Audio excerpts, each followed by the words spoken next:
De retour sur le plateau Impact pour la planète et en direct toujours du parc du Futuroscope dans ce restaurant à thème des Ateliers du Saveur. Et nous allons accueillir dans quelques secondes deux intervenants. Mathieu Anglade, directeur régional de la Nouvelle-Aquitaine adjoint. Donc vous êtes directeur régional adjoint de l'ADEME, l'agence de la transition écologique. Et en duplex, vous allez voir donc dans quelques secondes, nous aurons aussi Emmanuel Schinner de la BPI France. C'est tout de suite.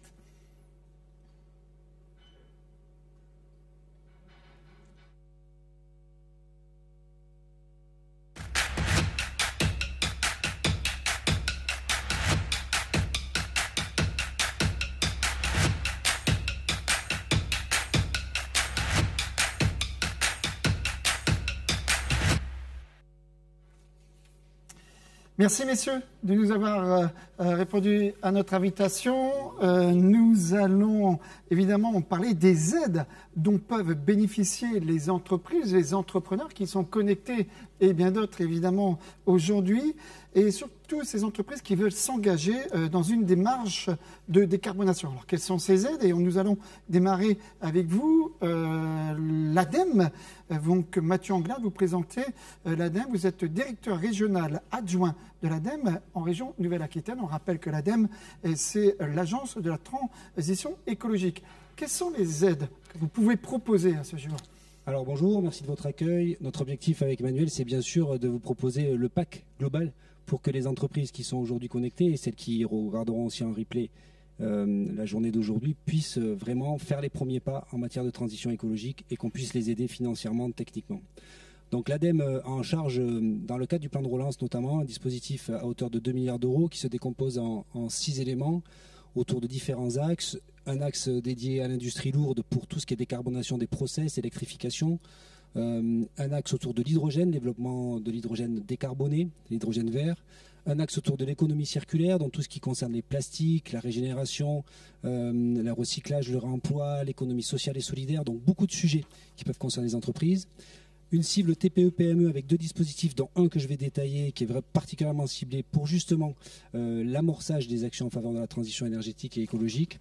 Et puis un autre axe qui concerne le tourisme durable, puisque ce secteur a été fortement impacté par la crise. Et l'objectif, à travers ce plan de relance confié à l'ADEME, c'est de à la fois accompagner le ramorçage de l'économie, mais surtout faire en sorte que ce ramorçage s'inscrive bien dans une transition écologique et énergétique. Donc ces dispositifs sont bien sûr accessibles à l'ensemble des entreprises à travers le réseau des directions régionales ADEME. Moi je représente la Nouvelle-Aquitaine parce qu'on est aujourd'hui au Futuroscope, mais l'objectif c'est que les entreprises et celles qui nous écoutent à travers la France puissent se retourner bien sûr vers les directions régionales, à la fois ADEME et bien sûr BPI, mais Emmanuel en parlera bien mieux que moi. Sur le dispositif qui est le plus ciblé, qui est le plus réactif, qui est le plus efficace aujourd'hui, puisque à l'échelle de la Nouvelle-Aquitaine, c'est pratiquement 1,3 million d'aides qui vont être accordées là, à travers ce dispositif-là. Donc un peu plus de 150 dossiers, 150 projets portés par les entreprises. Donc on sent qu'il y a une émergence, on sent qu'il y a une mobilisation. C'est très important. C'est ce qu'on appelle le dispositif tremplin pour la transition écologique des PME-TPE. Donc ça s'adresse à toutes les petites entreprises principalement. Ça concerne tous les enjeux de la transition écologique. Ça part des éléments relatifs au diagnostic des émissions de gaz à effet de serre, donc aussi comprendre comment on impacte l'environnement et de quelle manière on peut travailler hiérarchisé. Tout à l'heure, Jean-Marc Jancovici faisait allusion au fait de mieux comprendre notre impact pour mieux gérer ces actions. Ça concerne aussi tout ce qui concerne les déchets, l'énergie, l'isolation des bâtiments, l'acquisition de véhicules décarbonés. Donc tous ces champs-là, à travers 75 actions types, donc très simples à identifier, très simples à chiffrer, on aide sur la partie études et sur la partie investissement de 5 000 à 200 000 euros maximum. Et donc les entreprises n'ont plus qu'à constituer des dossiers avec des devis relatifs à ces engagements en faveur de la transition écologique et à nous solliciter pour pouvoir bénéficier de financement sur ces différentes actions. Donc pour ça, il faut aller sur Agir pour la transition, le site internet, la plateforme client de l'ADEME, y créer un compte, y rentrer toutes les informations relatives à son action Et à partir de là, vous pouvez bénéficier. Alors bien sûr, c'est sur une démarche premier arrivé, premier servi. Mais on sait qu'on a encore quelques marges de manœuvre, donc il ne faut pas hésiter. C'est en ce moment, il faut y aller. Il y a une date butoir ? Il y a une date butoir quand les fonds de France Relance seront plus disponibles. Pour l'instant, on a encore quelques marges de manœuvre. Donc, il faut vraiment tout de suite. Dire à toutes les entreprises, entrepreneurs là, qui se connectent, c'est important. D'où le message très important aujourd'hui d'y aller ou de venir vers nous, mais en tout cas d'engager ces actions-là à travers ce dispositif qui est tout à fait simplifié et vraiment très, très pratique pour les entrepreneurs. Voilà. On le revoit donc là, sur votre diapo pour pouvoir pour aller avoir plus loin, les informations. Agir pour la transition, la plateforme client de l'ADEME, et vous verrez, c'est assez simple. Merci pour toutes ces explications et ces aides. En complément au BPI France, et je vais passer la parole à Emmanuel Schneider, donc de BPI France. Là aussi, du côté de BPI France, il y a des aides. C'est lesquelles ? Alors, merci beaucoup. Effectivement, côté BPI France, on a annoncé en septembre dernier un plan global de 40 milliards d'euros aux côtés de la Banque des Territoires pour accélérer la transition écologique de l'économie française. Donc, 20 milliards pour BPI France, 20 milliards pour la Banque des Territoires. Une partie de ces fonds viennent du plan de relance. Donc, on a un certain nombre de dispositifs. Nous, chez BPI France, on vise 3 catégories d'entreprises. Toutes celles qui développent des solutions qui vont permettre à des tiers de diminuer leur impact sur l'environnement, les projets d'énergie renouvelable et la mise en transition des entreprises elles-mêmes. Donc là, c'est nos 3 piliers principaux d'action. Pour faire ça, on a des outils de financement et des outils d'accompagnement, dont une partie d'ailleurs sont développés conjointement avec l'ADEME. Principalement, on va dire 3 dispositifs à connaître à ce stade. On a premièrement ce qui s'appelle le diagnostic dit écoflux, qui permet à toute entreprise, notamment les PME, TPE-PME, de faire appel à un bureau d'études qui réalisera l'inventaire des flux de consommation d'énergie, d'eau, de matière et leurs émissions de déchets sur un site et de structurer un plan d'action pour le réduire. Et ça, c'est un dispositif assez intéressant puisque le reste à charge de l'entreprise est de 1 000 à 1 500 euros, avec 75% du coût de la prestation pris en charge par l'ADEME.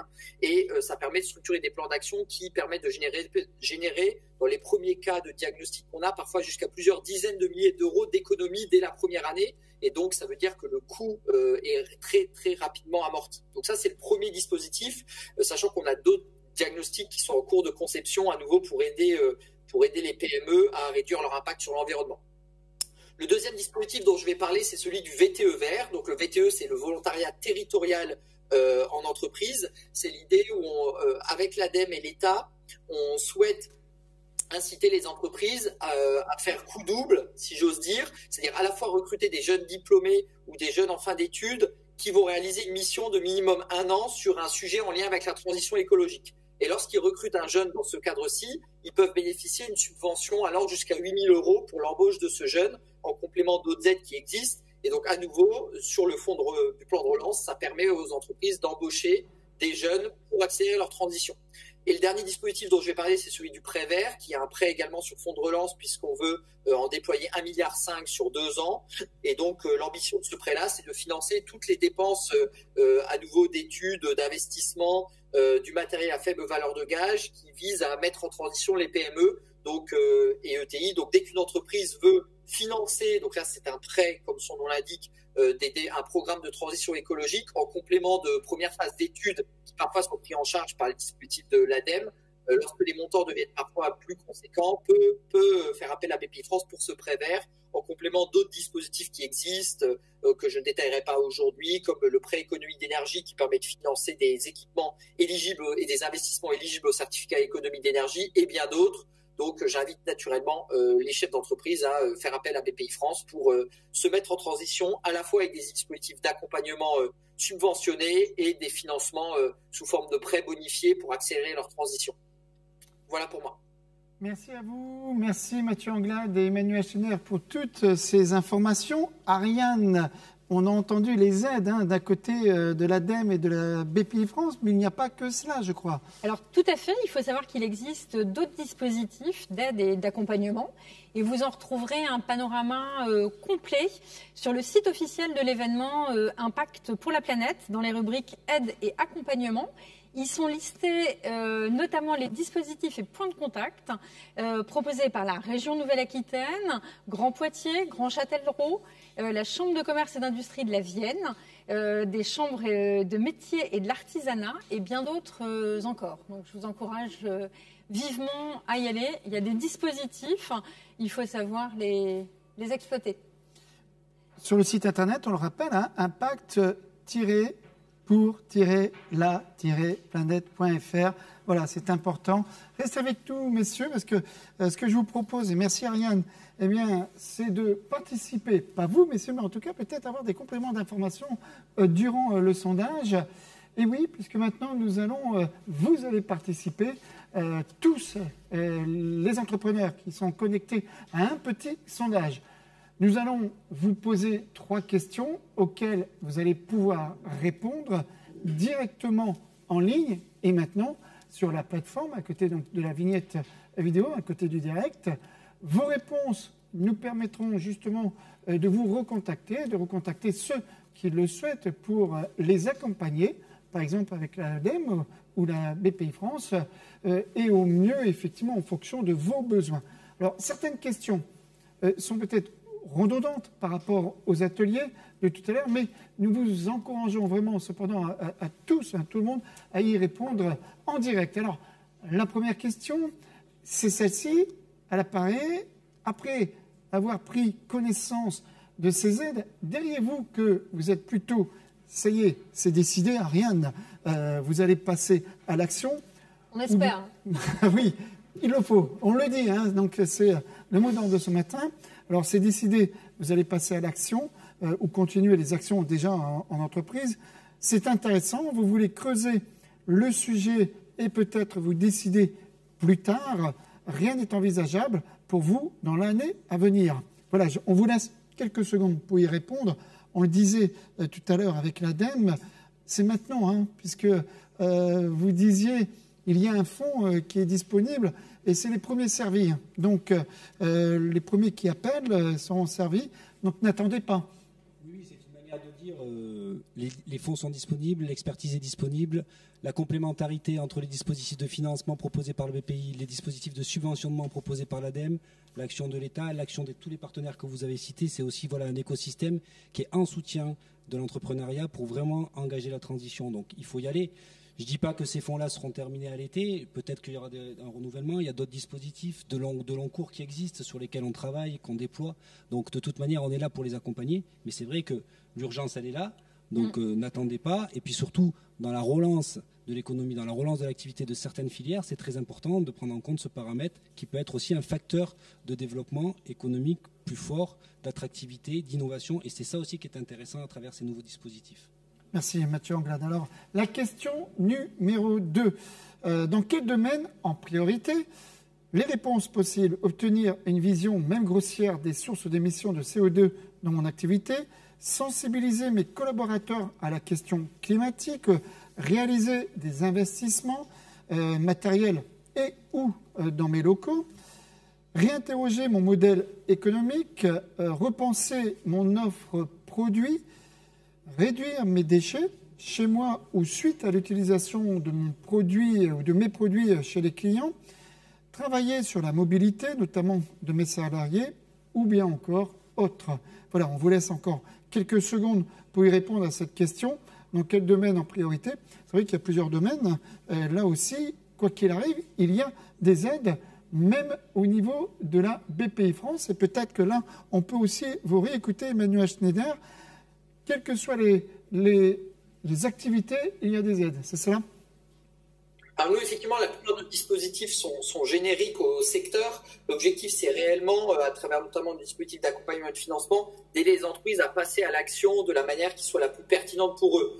Dans le transport, ça peut être des problématiques qui ne seront pas les mêmes que dans les acteurs de la construction, que dans l'industrie. Et donc après, nos dispositifs seront pensés pour financer des programmes de transition à partir du moment où l'entreprise arrive à mettre en avant en quoi le programme sert à justement se mettre en transition, que ce soit réduire son impact carbone, réduire ses déchets, réduire ou valoriser ses déchets, réduire sa consommation en matières premières, parmi d'autres, ou même réduire sa pollution, la pollution de l'air, de l'eau et des sols. On a une vision assez large des sujets Mais l'idée étant réellement de savoir que l'entreprise se met dans cette démarche. Merci Emmanuel Schneider de BPI France. La troisième et dernière question, elle apparaît. Voulez-vous recevoir de l'aide pour cela? J'imagine oui. Il y a une deuxième réponse, c'est non. Donc vous avez qu'une réponse, c'est oui ou non.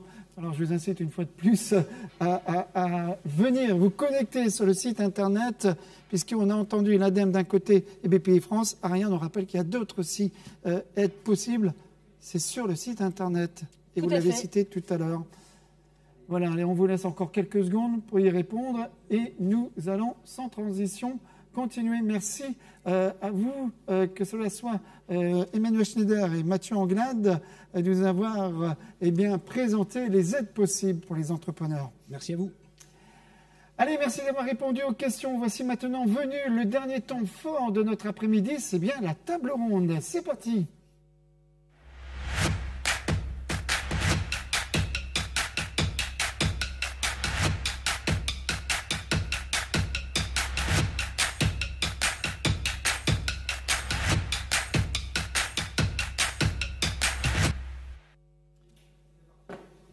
Nos invités s'installent et j'accueille Frédéric Bedos, notre marraine Ariane, qui donc sera avec nous pour cette table ronde.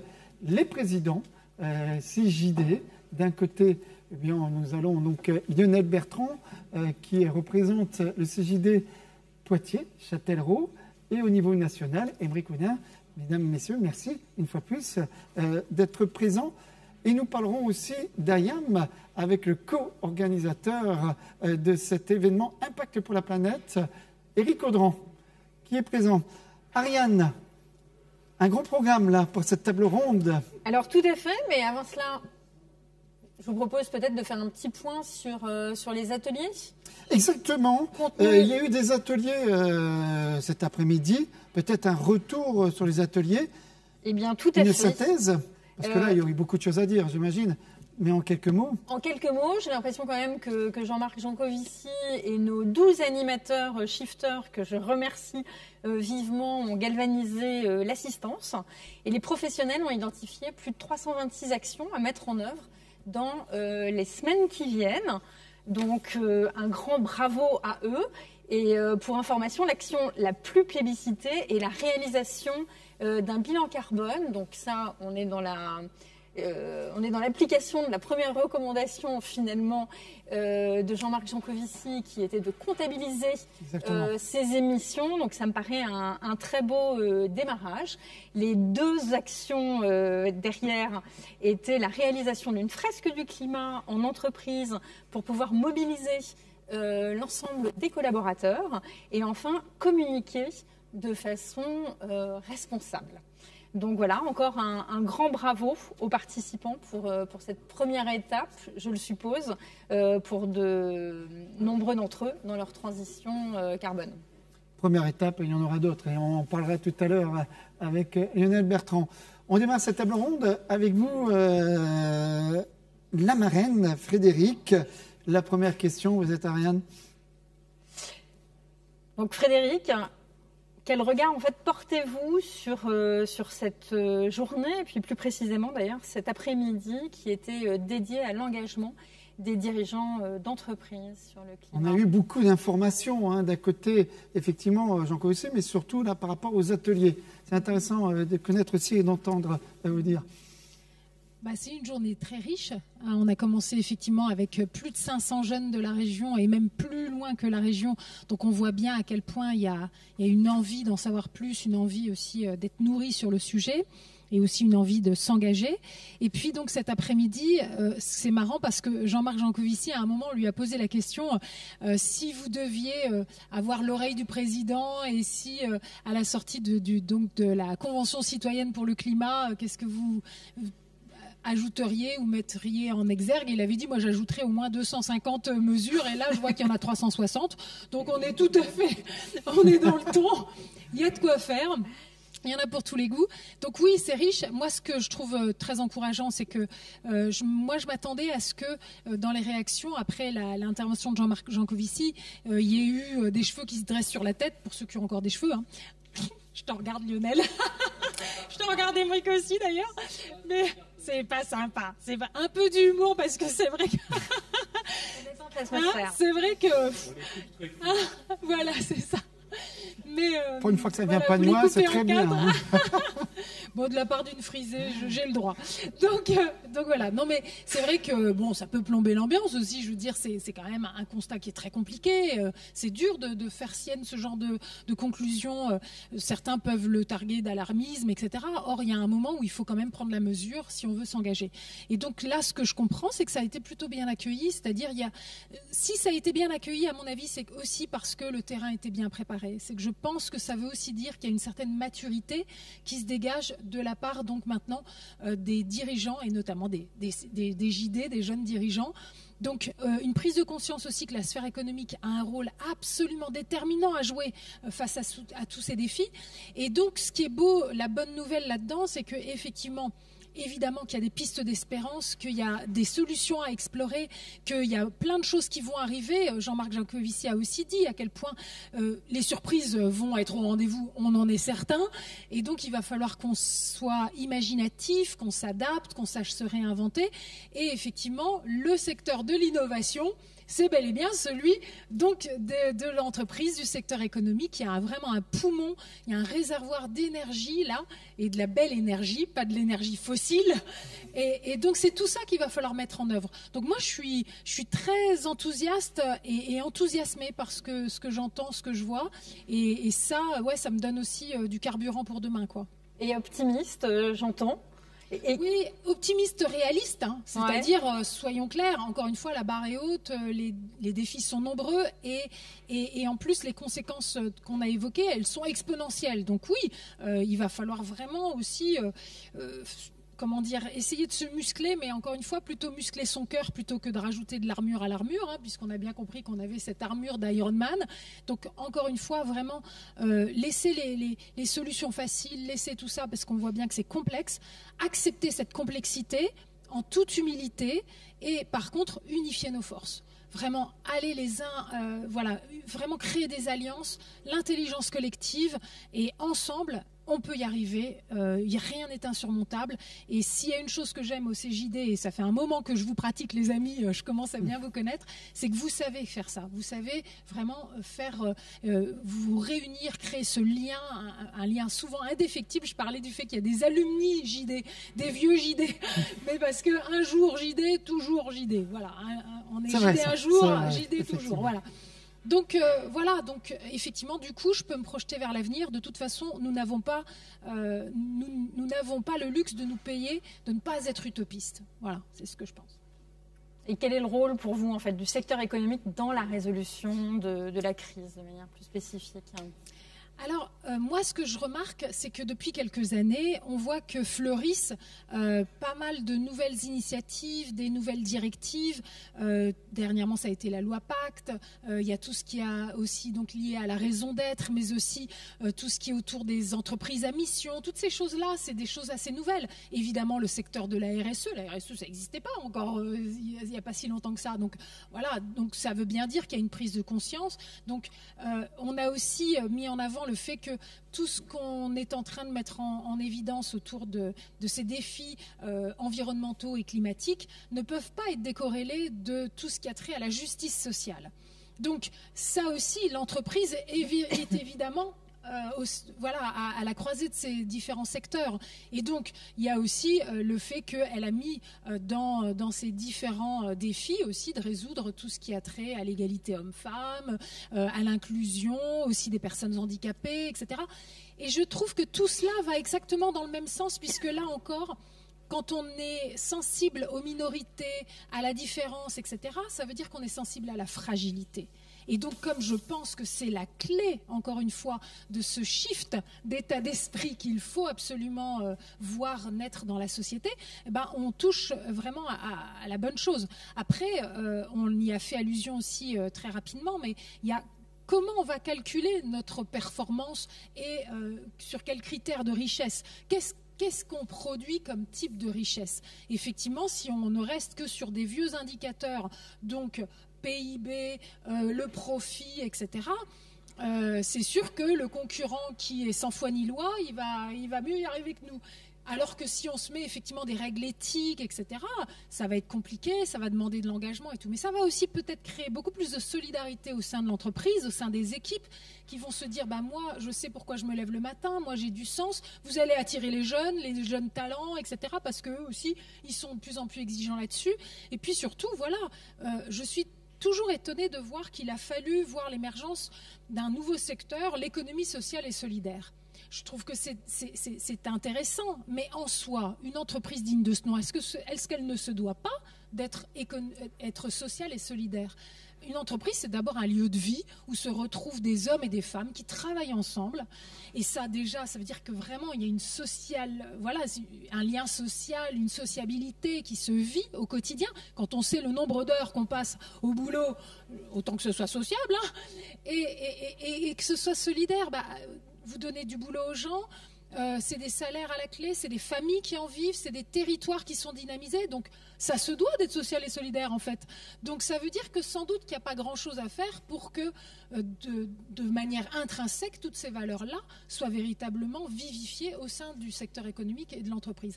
Donc pour moi, il est évident que tous les défis auxquels on a à faire face, si l'entreprise n'est pas au rendez-vous, c'est perdu d'avance. Par contre, si vous y êtes, vous pouvez vraiment être les fers de lance et ça peut complètement changer les choses. Et d'ailleurs, que ce soit au niveau des petites entreprises comme des très grandes, voire les multinationales. Et chacun à son niveau fait bouger les choses. Il y a toutes ces choses de proximité et on sait bien aujourd'hui à quel point il faut favoriser les circuits courts, la localité, etc.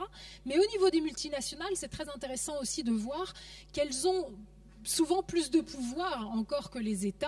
Et donc quand une multinationale, qui donc bien entendu va au-delà de ses frontières, décide par exemple de mettre en place des mesures d'égalité homme-femme, concrètement ça va changer la donne sur des aspects culturels dans certains pays où l'égalité homme-femme est très, très, très derrière, où il y a beaucoup d'avancées qu'il faut promouvoir. Parce que quand vous donnez du boulot aux femmes, forcément, derrière, il y a plein de conséquences. Donc, vous voyez, je trouve à quel point le secteur économique, le secteur de l'entreprise, c'est un poumon de la société qui véritablement est un fer de lance, peut-être vraiment le moteur du changement dont on a absolument besoin aujourd'hui. Donc, une approche toujours très systémique du sujet dans votre discours. Oui. Et est-ce que vous pourriez repartager peut-être cette analogie climat et... Oui, en fait, quand on a préparé cette réunion avec Ariane, effectivement, sur le changement climatique, je ne peux pas m'empêcher de me faire cette réflexion qu'en fait, pour moi, derrière le mot climat, il y a un double sens. C'est le climat, bien sûr, mais c'est aussi l'atmosphère. C'est-à-dire que finalement, on parle aussi d'un climat, le climat d'une société, l'atmosphère d'une société. Et je crois, moi, qu'il y a une véritable porosité et qu'il y a même un lien direct entre les deux. C'est-à-dire que finalement, notre vie humaine, notre histoire humaine, petit à petit, elle a chimiquement transformé notre environnement, notre atmosphère. Et donc, pour moi, véritablement, il y a un lien direct entre notre état d'esprit. Si on réussit à éradiquer de nos esprits un esprit d'exploitation et de domination, eh bien, on verra véritablement un grand changement à tous les niveaux. Et c'est ça qui est extra, c'est que là, vous vous attaquez aux racines même du problème. Parce qu'effectivement, sur tous ces sujets, que ce soit la manière de respecter et de prendre soin de l'environnement plutôt que de vouloir l'exploiter, en tirer toute la richesse, etc. Et de même, si vous prenez soin de toutes celles et ceux qui vous entourent et aussi de ceux qui sont plus fragiles que vous, etc., eh bien, véritablement, vous allez éradiquer le racisme, le sexisme, le rejet de l'autre. Et évidemment, vous allez prendre soin de la planète et en même temps de vous-même, parce que nous faisons partie de tout cet écosystème du vivant. Donc pour moi, effectivement, vous savez, Edgar Morin parle d'interdépendance entre tous les sujets et il parle d'une situation de polycrise. Ce sont donc tous ces différents types de crises qui sont imbriquées les unes dans les autres. Et donc on ne peut pas avoir des angles morts et faire juste en silo, tiens je vais résoudre ça ou ça, parce qu'en fait tout est lié. Et je trouve là encore, Jean-Marc Jancovici en a fait la démonstration très brillante, parce que ça montre très bien à quel point, c'est pour ça que ça devient exponentiel au bout du compte, c'est parce que tout est lié. Donc voilà, essayons de se rassembler à l'intérieur de soi aussi, c'est-à-dire de retrouver une certaine unité de la personne humaine que nous sommes, si on veut pouvoir se passer de cette fameuse armure d'Iron Man pour finalement embrasser le seul super pouvoir digne de ce nom, celui d'être humain. Merci. Et vous avez le sentiment là que ça bouge, que les entreprises, quelque part, sont prêtes à passer à l'action. Comment est-ce que vous appréhendez le sujet? Ça bouge, c'est certain. Est-ce que je dirais qu'elles sont prêtes? Certaines le sont. Vraiment pas assez, il n'y en a pas assez qui le sont, mais je pense qu'il y en a beaucoup qui commencent à se poser des questions, etc. Donc on commence on fait les premiers pas.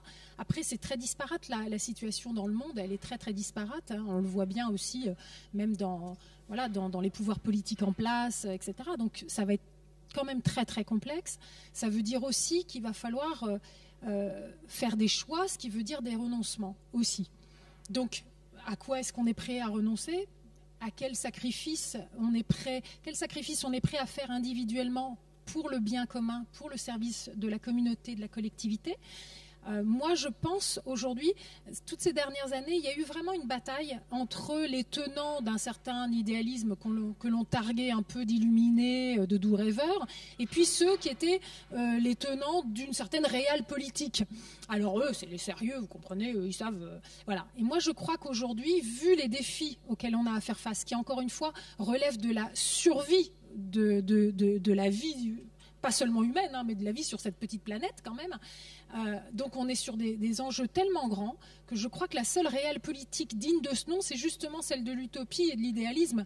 Parce que la seule chose qui va faire que, de manière massive, les hommes et les femmes de cette petite planète vont accepter de faire des sacrifices, ça va être vraiment parce qu'ils vont embrasser un idéalisme qui va au-delà d'eux. Ça va être la seule raison qui va les motiver. Et donc, c'est à nous maintenant, véritablement, de les galvaniser sur ces valeurs-là. Et en vérité, les gens ne demandent que ça. Parce que la réalité, c'est que les gens, même gavés de confort, ne sont pas heureux. Quand c'est véritablement du confort, finalement, égoïste, ils ne sont pas heureux. L'être humain est un être sociable. En règle générale, à part pour les ermites, la solitude, ça ne nous réussit pas. Donc en fait, là où on trouve le bonheur, la source du bonheur, c'est véritablement quand on le partage, quand on partage des moments ensemble, etc. C'est ça qu'il va falloir maintenant valoriser, mettre sur le devant de la scène. Et donc ça veut dire aussi changer nos modèles, nos grilles de lecture et de valeurs. Tu n'as pas plus de valeur parce que tu as une super bagnole, etc. Mais finalement, vraiment revenir sur des plaisirs simples, des choses toutes simples, mais qui aujourd'hui sont éminemment précieuses et sont en danger, en voie de disparition. Ça va être ça notre défi. Donc soyons idéalistes, mettons la barre très très haut. Et il y a là, quoi. Effectivement, à vous écouter, j'allais dire, oui, je fonce. Mais vous ne pensez pas que les entrepreneurs, ils ont un manque d'information, un manque de communication? Vous disiez, oui, on est prêt, on sent que ça bouge, mais pas tout le monde. Les entreprises ne sont pas assez mobilisées. On le voit. Beaucoup de monde dit, j'ai pas le temps, ça ne m'intéresse pas. Mais comment les mobiliser? C'est ça qui est difficile dans notre vie aujourd'hui. Alors là où je vous rejoins, donc, c'est qu'effectivement, il y en a beaucoup aussi qui disent nous, on est une entreprise, on n'est pas une ONG, on n'est pas censé... Enfin, il y a beaucoup de caricatures finalement. Donc déjà, effectivement, faire de la pédagogie. Et c'est vrai que moi, j'ai créé une ONG d'information. Et donc, qui s'appelle le Projet Imagine, vous le savez.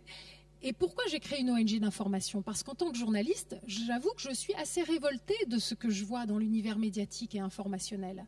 C'est-à-dire qu'aujourd'hui, la manière dont nous sommes informés, évidemment, je ne veux pas caricaturer, il y a plein d'outils d'information formidables avec des journalistes extraordinaires. Si on veut véritablement aller chercher des choses de qualité, elles existent.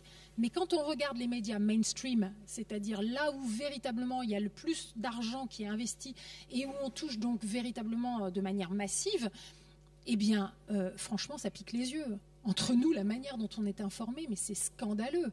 C'est-à-dire qu'à partir du moment où on a des médias qui sont pas là pour vous informer, c'est pas leur but ultime, mais c'est pour faire du pognon, tout simplement, alors les dés sont pipés.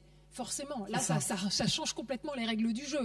Et donc là, eh bien, qu'est-ce qu'on va faire? On va privilégier le scandale, la petite phrase assassine qui va faire polémique, une manière très polarisante et clivante de traiter les sujets. Et donc, en fait, on va rajouter sans cesse de l'huile sur le feu, là où on a besoin d'unité, là où on a besoin aussi de clarté, de rationalité. Non, on va rajouter de l'émotionnel. Et vous rajoutez là-dessus donc les réseaux sociaux qui, de manière algorithmique, vous enferment dans votre petit point de vue et vont vous confirmer sans cesse dans vos idées préconçues, vos préjugés. Et là, peu à peu, bien effectivement, vous voyez une société qui se morcelle, chacun dans sa petite communauté d'idées, et qui va aller jusqu'à se radicaliser dans cette idée, et du coup, le dialogue est rompu. Comment voulez-vous faire société dans ce marasme? Et en plus, comment voulez-vous être une démocratie digne de ce nom? Puisque la démocratie, c'est certainement pas vouloir dire qu'on est tous d'accord, non. Mais c'est vraiment faire vivre le débat, parce que si on est capable de débattre, alors on ne se bat pas. Si on ne sait plus débattre, on se bat. Et c'est ce qui est en train de monter. Il y a une agressivité, une violence qui est en train de monter et qui en plus est en train aussi de contaminer les jeunes. Parce que vraiment ces derniers temps, on a vu quand même des faits divers qui font froid dans le dos avec des jeunes en bande qui se tapent à coups de barre de fer, etc. Est-ce que c'est vraiment ce qu'on a envie de voir? Donc j'en reviens à la sphère économique. Comme d'abord et avant tout, dans cette sphère de l'entreprise, ce sont des hommes et des femmes qui sont des citoyens et qui ont besoin chacun d'être informés de manière correcte pour devenir des citoyens éclairés et qui ensuite peuvent pleinement jouer leur rôle dans la démocratie, voter en leur âme et conscience, etc. Je suis sûre, moi, je suis absolument persuadée, j'ai confiance qu'il y a énormément d'intelligence dans notre pays, et que les chefs d'entreprise, si on leur donne des clés de compréhension claires et aussi des pistes à explorer pour vraiment pouvoir prendre les choses en main et mettre en œuvre des solutions de terrain pragmatiques, on peut y aller par paliers. Je suis sûre qu'ils auront envie et qu'ils s'en empareront. J'en suis absolument persuadée. Et aller au-delà de la communication et des postures aussi. Ah bah c'est exactement ça qu'il faut. Et d'ailleurs, là-dessus, moi j'ai confiance dans le pragmatisme du monde de l'entreprise. Aujourd'hui, les postures, je les vois vraiment beaucoup chez les politiques. Et je peux vous dire, moi ça me fait vraiment, ça me dresse les cheveux sur la tête, encore une fois, pardon. mais c'est vrai, c'est tellement pas à la hauteur. Donc non, je crois que ce que l'on voit dans la sphère politique est quand même beaucoup moins présente dans la sphère des entreprises, peut-être un peu chez quelques grands patrons de grandes multinationales, parce que c'est un peu politique aussi. Mais franchement, chez les entreprises et tout le tissu économique qui est au plus proche, donc les TPE, les PME, etc., je crois qu'il y a vraiment cette réalité de terrain qui fait qu'on n'est pas dans le bullshit, quoi. En fait. Et donc je suis persuadée que si les choses sont claires et qu'il y a les bons outils à la clé, ils iront, ils seront fiers d'y aller et ils auront bien le droit aussi de le faire savoir parce que ça fera contagion. Il ne faut pas hésiter à aller les chercher, hein, ne pas faire preuve de paresse aussi. Oui, et de toute façon, on n'a pas le choix. Je crois qu'aujourd'hui, on le voit tous, les conséquences de ce changement, elles sont de plus en plus évidentes. Il faut franchement être aveugle pour ne pas le voir. Aujourd'hui, on a eu la tempête toute la journée ici. C'était quand même étonnant. Non, je pense qu'aujourd'hui, ça nous saute aux yeux. Et puis, on est tous des parents, on a tous des enfants, des petits-enfants. Voilà, il en va aussi, franchement, de notre responsabilité. Est-ce qu'on pourra se regarder dans une glace si on ne fait rien? Donc non, il faut y aller. Merci beaucoup Frédéric Bedos et aussi Ariane. Alors vous disiez tout à l'heure Allah, voilà. Donc pour Yallah, pardon, pour ne pas dire comme sœur Emmanuel à l'époque. Exactement. Alors c'est plutôt pour parler d'engagement. Et il se trouve qu'avec le CJD, ça a commencé à bouger ces derniers mois avec la mise en œuvre de démarches collectives. Et vous allez nous en parler dans quelques instants, Lionel Bertrand, avec la réalisation de bilans carbone dans un grand nombre d'entreprises, ici ou ailleurs. Mais avant que Lionel Bertrand nous raconte, je vous propose, mesdames, messieurs, de regarder quelques témoignages d'entrepreneurs qui nous font part de leur expérience. Reportage.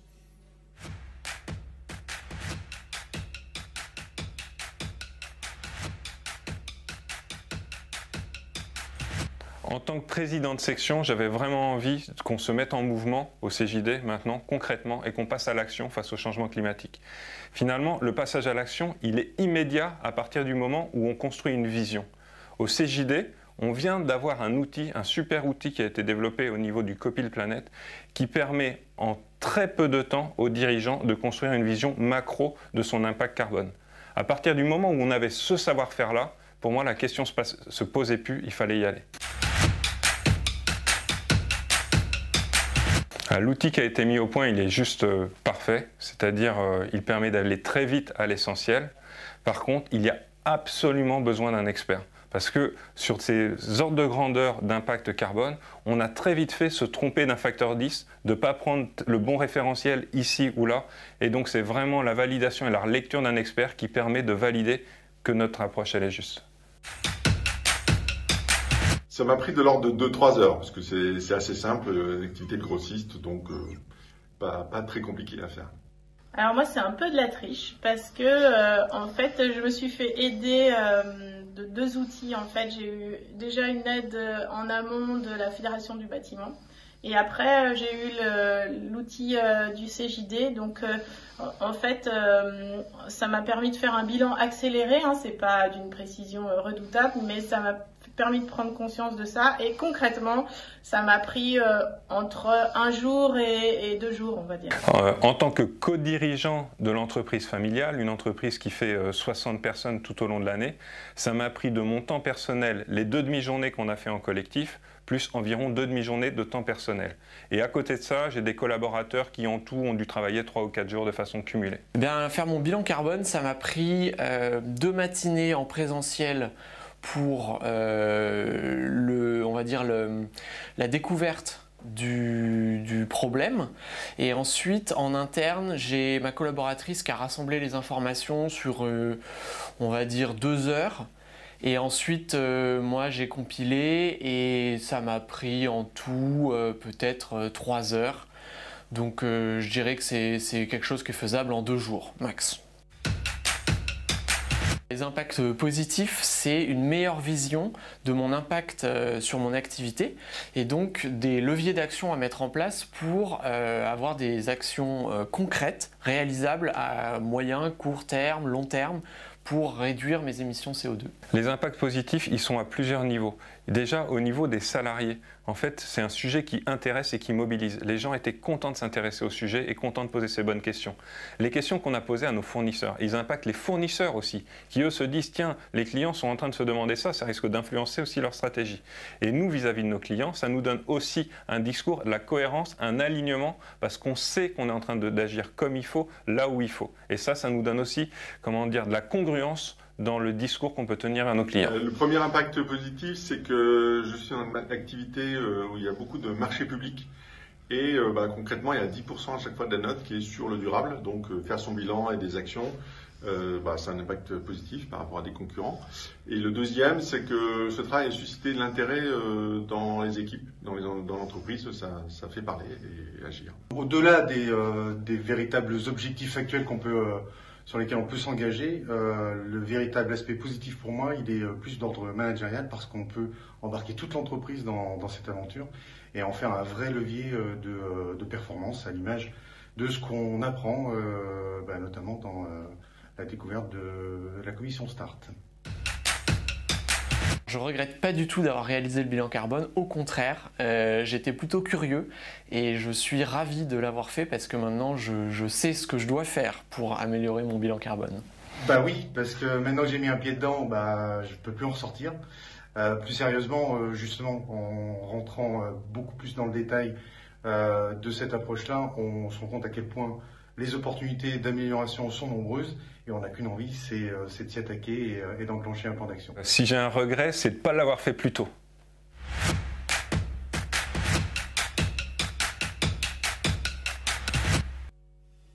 Alors, Lionel, juste avant que vous preniez la parole, Ariane, Frédéric, vous avez un petit commentaire. Vous voyez que vous parlez beaucoup pendant les reportages. Oui, c'est juste que j'aime bien, parce qu'on voit bien que c'est un premier pas, on commence par là, et en fait, hop, ça y est, on met le doigt dans l'engrenage, on sent qu'il y a une vraie envie d'aller beaucoup plus loin. Donc voilà, commencer par premier palier, et en fait, vous voyez, ça vient naturellement. C'est ça que je trouve très chouette. Tout simplement. Ariane. Et c'était bien l'objectif. Alors Lionel, combien de dirigeants ont réalisé leur bilan carbone grâce à cette initiative ? Aujourd'hui, dans la section de Poitiers, alors qu'on était proche de zéro au début de l'année, on est à 20% des membres de la section qui ont terminé cette approche de bilan carbone. On est à 60% qui ont fait plus de 50% du travail. Et on a un engagement de 98% de la section de finir ce travail avant la fin de l'année. Et comment vous êtes arrivé à ce résultat? Comment vous avez réussi à embarquer toute la section? En fait, on a utilisé une technique qui est proche, qui est comment dire, chère à Frédéric Bedos et aussi à Sandrine Roudot. On a utilisé l'utopie. On a pris un objectif qui était plus grand que nous. On s'est dit, on va être la première section CJD de France à avoir 100% de nos membres qui ont fait un bilan carbone. Bravo. Et concrètement, est-ce que vous pouvez nous expliquer en quelques mots comment ça s'est déroulé? Oui, en fait, ça n'a pas été facile. Ça fait 3 ans qu'on travaille sur le sujet. Ça fait longtemps qu'on a fait des conférences. On a inclus dans les réunions mensuelles le fait d'avoir un temps dédié au climat qui présente des actions qu'on peut mettre en entreprise. Et finalement, force était de constater qu'il y avait très peu de choses qui se passaient. En fait, entre le discours qu'on tenait et ce qui se passait dans l'entreprise, ça ne se faisait pas. Et on s'est rendu compte que pour transformer ça, en fait, il fallait prendre les choses différemment et il fallait aider les entreprises à faire le premier pas. Au CJD, on a maintenant une démarche qui nous permet de faire des bilans carbone de façon collective. Il suffit de venir avec un bilan comptable, il suffit d'avoir un expert dans la salle, il suffit de prendre quelques données sur les déplacements de ses salariés et juste en 2-3 heures, on peut construire une vision. Et à partir du moment où on a fait faire ça, alors là, oui, on a vu un changement. C'était ce dont Frédéric parlait exactement à l'instant.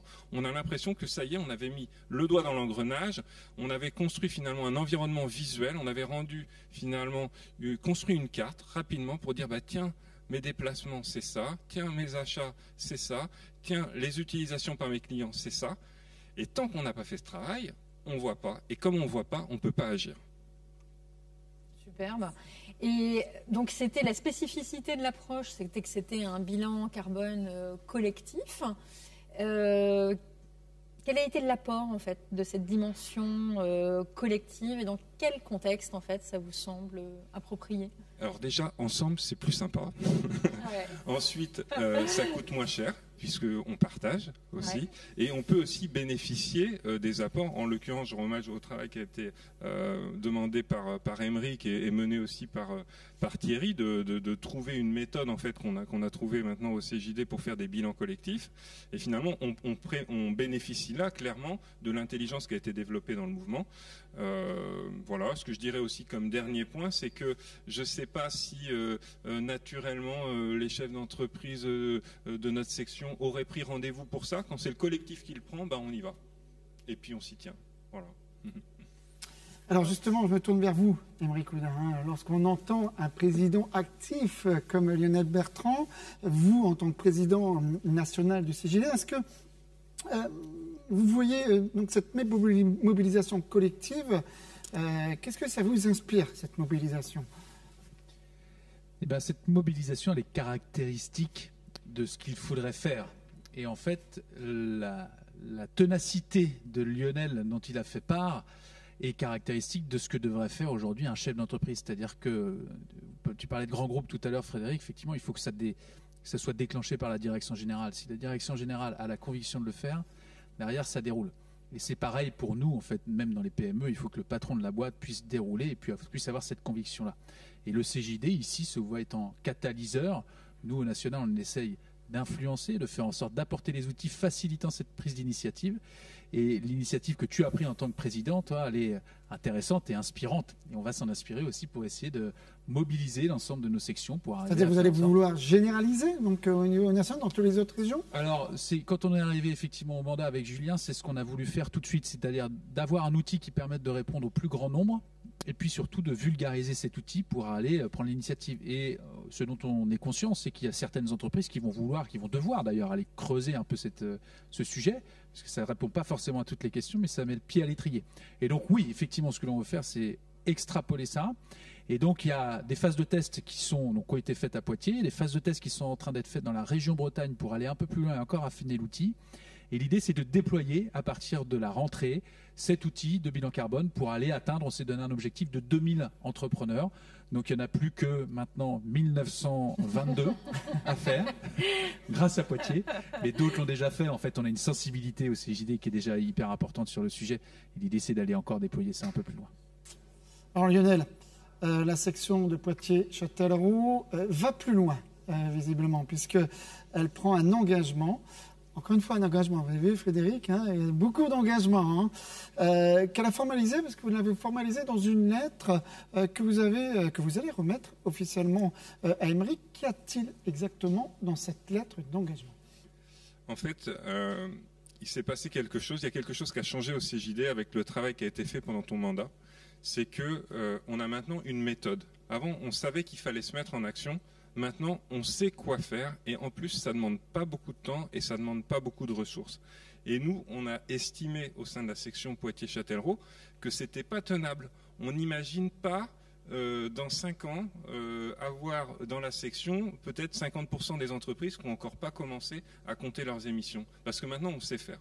Et on s'est dit, ben voilà, on va être un peu fou, mais on va prendre l'objectif de s'engager à mettre tout en œuvre pour que tous nos membres fassent un compte de leurs émissions et qu'on maintienne ça dans le temps. On veut être une section 100% bilan carbone.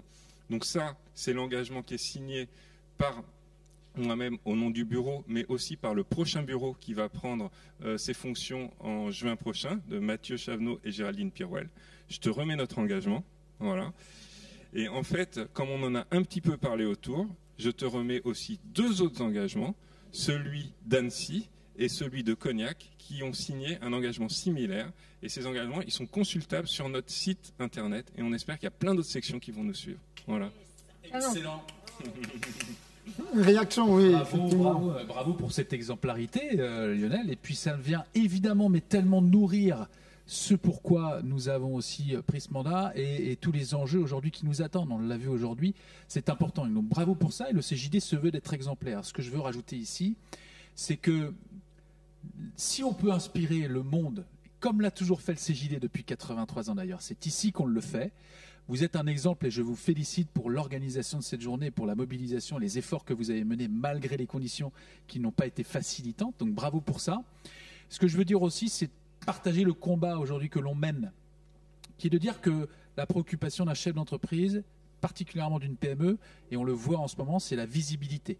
Quand on fait le tour de France, que ce soit en visio ou en physique de façon prudente, tout le monde nous répète de dire nous on a besoin de visibilité, on a du mal à en avoir maintenant. Et c'est effectivement vrai, puisque même moi en tant que chef d'entreprise, la seule chose qui m'a fait créer les emplois et développer mon entreprise, c'est d'avoir du business, d'avoir du chiffre d'affaires, d'avoir de l'activité.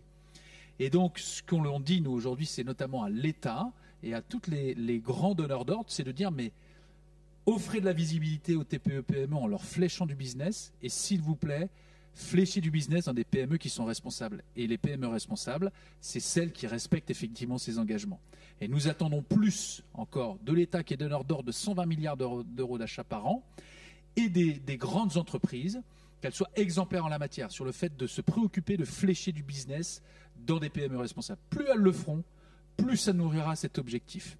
Et donc on se mobilise pour ça beaucoup avec le Lab Pareto, avec Pacte PME, avec tout un tas d'entreprises et avec les gouvernements qui nous écoutent, mais qui malheureusement ont des leviers qui sont très limités, j'ai l'impression, dans leur approche. Et donc ce qu'on veut, c'est nous être exemplaires déjà en la matière, nous en tant que donneurs d'ordre PME, et c'est que petit à petit, ces enjeux puissent ruisseler auprès de l'ensemble de la population. Tu en parlais tout à l'heure, Frédéric, mais c'est que nous sommes tous acteurs aussi du changement.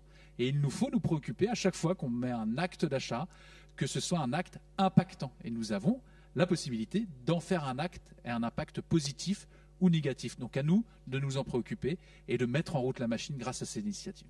Merci Émeric. Vous voyez, ça bouge. Frédéric Bedos, peut-être une réaction sur ce que vous avez vu et entendu. Oui, moi ce que j'aime, c'est qu'on sent qu'il y a beaucoup de volontarisme.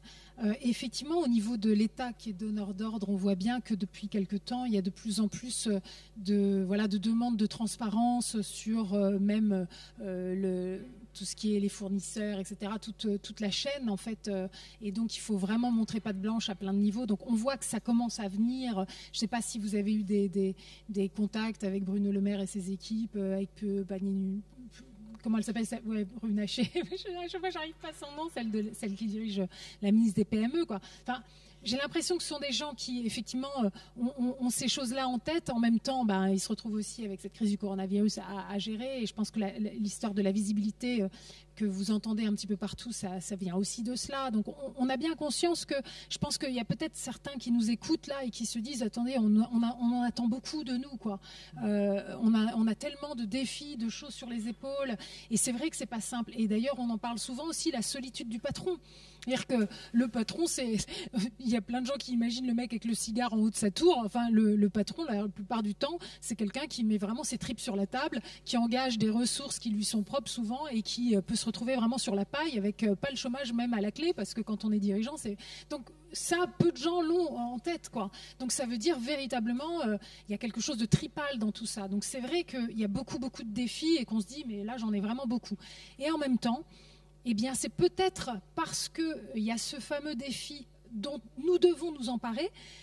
Si on est assez volontariste, qu'on a autour de soi des réseaux qui sont là aussi pour vous soutenir, mettre de l'intelligence collective, etc. Et donc on se sent moins seul, ça va nous donner la pêche, mais ça va aussi nous donner des ressources.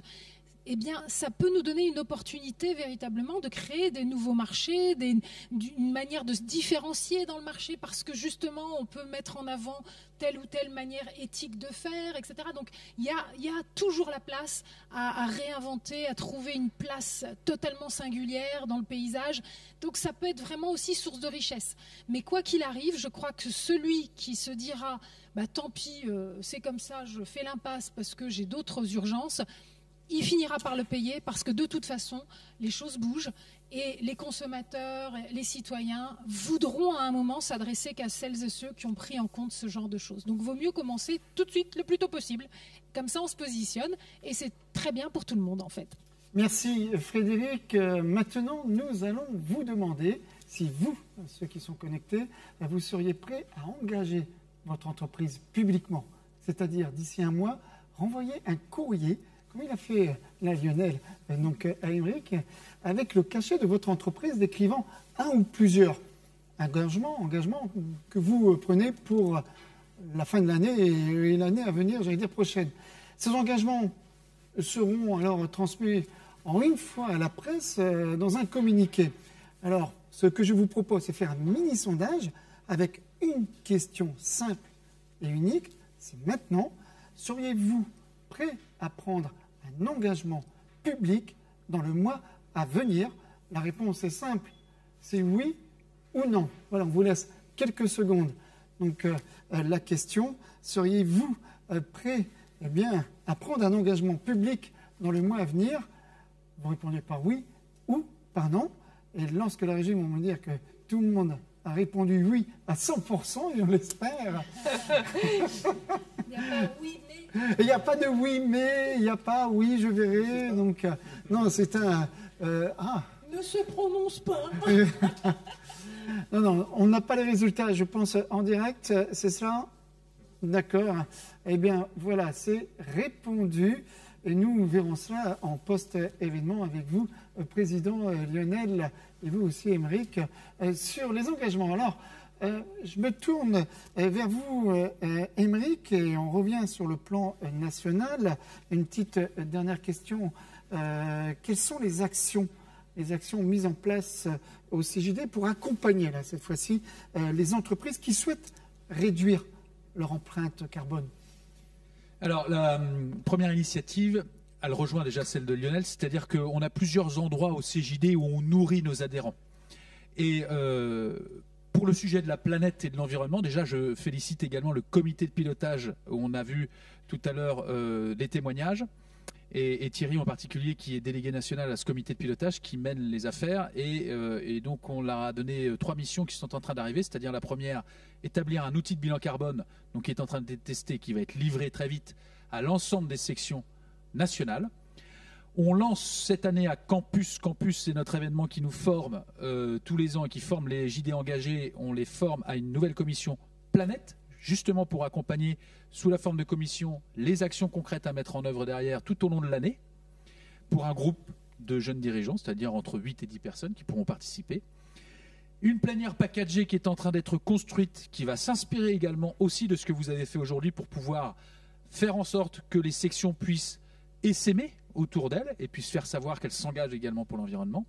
Et puis quelque chose que moi j'attends avec impatience et qui est sur le point d'arriver, c'est une formation où on fait beaucoup de formations au CJD, dans le cadre de forums notamment, et il y a une formation qui est en train d'être ficelée pour que pendant 2 jours, donc 2 fois 7 heures, 14 heures, nous puissions nous former sur les sujets environnementaux, non seulement pour avoir, comme on l'a eu aujourd'hui, des informations sur ce qu'est le réchauffement climatique et quelle est l'importance de l'enjeu, et arriver à avoir des éléments concrets pour mettre en place tout de suite dans nos entreprises, et puis pouvoir amener nos collaborateurs également et l'ensemble des gens qui nous entourent pour mettre en œuvre des bonnes pratiques tout de suite au bout de 2 jours de formation, et d'avoir un cursus de formation qui nous accompagne dans ce schéma-là. Donc ça, c'est prêt très vite, Gilles. Merci, Émeric, nous l'a bien rassuré. Alors, je vous propose que plus le temps passe, d'accueillir le co-organisateur. Quand je dis co-organisateur, d'un côté le CJD, Lionel Bertrand, et vous, Éric Audran, vous êtes président d'AYAM, co-organisation de demi-journée. La première journée, elle était consacrée aux lycéens ce matin. Est-ce que vous pouvez revenir sur ce qui s'est passé ce matin avec les lycéens et peut-être des engagements? Beaucoup d'engagements. Tout d'abord AYAM, donc Interassociation des métiers de l'entreprise, 8 associations, 550 membres. Notre mission, c'est la découverte et la valorisation des métiers de l'entreprise. Et depuis 10 ans, nous organisons des opérations vers les jeunes, où on fait matcher, depuis 10 ans, on a dû rencontrer à peu près 5000 jeunes qui ont pu rencontrer des centaines de professionnels qui leur ont présenté leur métier. Donc on avait un savoir-faire, mais on avait aussi les relations. Donc quand Lionel m'a parlé il y a 2 ans, oui, parce que vite, oui, c'est vrai. Il y a 2 ans, il y a déjà 2 ans nous sommes au 4e format d'événement quand même, hein, oui. En 2 ans. Merci Covid. Et donc là, donc quand Lionel m'a parlé de son projet Journée Climat, effectivement très très rapidement nous en sommes venus aux jeunes, parce qu'il fallait qu'on intègre dans le projet d'aujourd'hui les jeunes. Donc ce matin, c'est une matinée dédiée uniquement aux jeunes. Donc nous avons pris contact avec le rectorat de la région, Nouvelle-Aquitaine, qui a pris contact avec les rectorats de Limoges, de Bordeaux. On a même eu un lycée de Toulouse qui a participé ce matin. On avait 15 lycées qui ont participé. On avait plus de 550 jeunes qui ont été connectés et qui ont suivi 2 conférences, Frédéric notamment, Thierry Libart, et puis 5 ateliers. Des ateliers sur comment je m'habille, qu'est-ce que je mange, etc. L'orientation, bien sûr, parce que nous avons toujours un angle orientation. Et l'objectif, justement, c'était un objectif d'information, un objectif de sensibilisation, un objectif plutôt de faire évoluer les comportements des jeunes. Donc ça, c'était le travail au travers des ateliers. Mais on voulait encore aller plus loin, c'était en faire des ambassadeurs. Et un terme que les jeunes utilisent, parce que le terme ambassadeur, des influenceurs. Et donc, parce que quand on regarde dans leur sphère de proximité, ils ont quand même la famille, ils ont les amis, ils ont leurs proches. Après, ils ont quand même aussi une influence en tant que citoyens auprès des politiques, mais ils ont aussi une influence auprès des entreprises et des marques par rapport à ce qu'ils achètent, parce que ce sont quand même des petits consommateurs, plus ou moins petits. Donc, ça nous est venu dès le premier rendez-vous. Effectivement, c'est un sujet qui a été évoqué. Donc, AYAM a travaillé sur la préparation du matin, et puis le CJD sur la préparation de l'après-midi. Puis, il est vrai qu'il fallait qu'on fasse...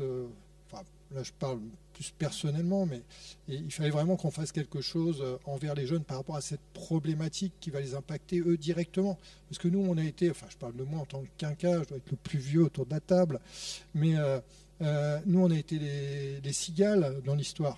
Parce que nous, on a grignoté la planète à pleines dents. On a tout fait cramer, on a fait cramer les dance floors, mais on a fait cramer surtout la planète. Donc là, elle chauffe, et comme nous a dit Jean-Marc Jancovici tout à l'heure, l'impact d'aujourd'hui et des décennies précédentes, c'est pour des milliers d'années. Et qu'est-ce qu'on va laisser à nos jeunes? Qu'est-ce qu'on leur laisse aujourd'hui? Donc on s'est dit, on va faire les petits colibris, et on va aussi faire les petits colibris auprès des jeunes, et on a apporté une petite goutte à l'édifice, en effet, en espérant que ça fasse demain des des grandes rivières et peut-être des fleuves. C'est jamais. Voilà, Gilles. Merci, Eric. Voilà, c'était pour la matinée. L'après-midi, elle se termine, mesdames, messieurs. Avant de se quitter, un petit mot de conclusion à tous. Un petit mot, parce que le temps passe. On va commencer par vous, Frédéric. Okay. Et merci aussi d'être présent en tant que marraine de cet événement Impact pour la planète. Je suis très fière de mes filleuls. Vraiment, on a eu quand même des révélations, puisqu'on comprend que Eric cramait les dance floors. Donc, alors peut-être, moi, si j'ai une conclusion juste à dire, c'est que... je retiens ce mot de Jean-Marc Jancovici quand il a dit, moi, plutôt que réchauffement ou dérèglement climatique, je préfère utiliser le mot dérive, une dérive climatique. Et je trouve que là aussi, c'est très bien vu parce qu'effectivement, on est vraiment parti à la dérive. On est même parti en sucette, tous collectivement. Ça fait longtemps que ça dure. On commence vraiment à en payer le prix. Et donc, ça veut dire que nous payons en fait le prix d'une illusion. Parce que cette histoire, justement, de tout ce que l'énergie fossile nous a permis de faire, nous a donné l'impression qu'on avait effectivement beaucoup plus de muscles que ce que l'on a. Et donc, on est parti dans une direction qui n'est pas durable, qui n'est pas viable, qui n'est pas ajustée à la réalité de ce que nous sommes. Donc, c'est véritablement de l'illusion, c'est une dérive. Je suis sûre qu'il doit y avoir un terme psychiatrique pour ça, à mon avis. Et donc, il est temps d'atterrir et de véritablement réembrasser la réalité de nos êtres. Et nous allons découvrir aussi des merveilles insoupçonnées sans doute, qui sont bien loin de cette illusion de toute puissance, etc. Dans l'infiniment petit, dans l'infiniment tendre, il va y avoir des trésors à explorer. Moi, je veux vivre dans ce monde-là. Je ne veux pas le quitter avant de l'avoir goûté. Voilà, et c'est tout ce que je souhaite aux générations futures. Merci beaucoup, Frédéric Bedos. Éric Oudin, un petit mot de conclusion avant qu'on se quitte. Plus court que Frédéric ou plus long? Aussi court. C'est un petit mot là. Moi, je voudrais inspirer, effectivement, et continuer à inspirer les générations comme vous l'avez fait. Et je redis encore bravo aux organisateurs de cette journée, parce que c'est par ce genre d'initiative qu'on arrivera à faire passer les messages. J'aimerais en tous les cas que l'ensemble des gens qui participent puissent penser à ce qu'est la sobriété heureuse et s'en inspirer. Merci Émeric. Ariane, vous nous avez accompagnés tout au long de cette journée. Petit mot de conclusion. Moi, je trouve réconfortant de voir que des organisations comme le CJD investissent ce sujet. Ils sont représentatifs de nos TPE et PME, et c'est rassurant de voir que le sujet est pris en main, et c'est un grand message d'espoir. Voilà, ce passage en fait concret à l'action. Donc merci et bravo. Merci beaucoup Ariane. Lionel Bertrand, c'est à vous. Eh bien, la conclusion de la conclusion des conclusions. C'est le moment est arrivé. Mais donc c'est la fin d'une table ronde, la fin d'une après-midi, la fin d'une merveilleuse journée partagée avec vous tous, les personnes ici présentes, les personnes derrière. C'est la fin de 2 ans de dur travail où l'on a dû réinventer plusieurs fois l'événement, faire preuve d'imagination, mais on voulait qu'il ait lieu quoi qu'il se passe, quoi qu'il advienne, on voulait que cet événement ait lieu. Je pense qu'on a des conditions qui sont plutôt défavorables, puisque on est encore dans une période, on sort tout juste d'une période de confinement et on ne pouvait pas aujourd'hui se réunir en salle. On a espéré jusqu'au mois de mars, mais non, c'était pas possible. Donc voilà, l'événement, il a eu lieu. On est, voilà, c'est la fin de tout ça qui se profile. J'espère que pour les personnes, pour vous, les auditeurs qui auront suivi cette émission, eh bien, ce sera aussi le début d'autre chose. Voilà, le début d'un autre regard sur la situation, le début peut-être de nouvelles façons d'agir, d'une plus grande envie d'agir. Et nous, on croise les doigts pour que d'ici le jeudi 27 mai prochain, avant que les cloches ne sonnent le 12e coup de minuit, vous nous ayez envoyé vos engagements. Bravo, merci à vous, mesdames, messieurs. C'est la fin de cet événement Impact pour la planète 2021. Je dis 2021, peut-être qu'il y aura un 2022. Voilà, il faut se préparer dès maintenant, visiblement. Merci à tous, en tout cas, vous, de nous avoir suivis en direct. Vous étiez plus de 500 connectés pour cet après-midi, entrepreneurs, et aussi plus de 500 pour les lycéens. Merci à vous, Ariane, de m'avoir supporté pour cette animation. Merci à toute l'équipe du Parc du Futuroscope pour votre accueil.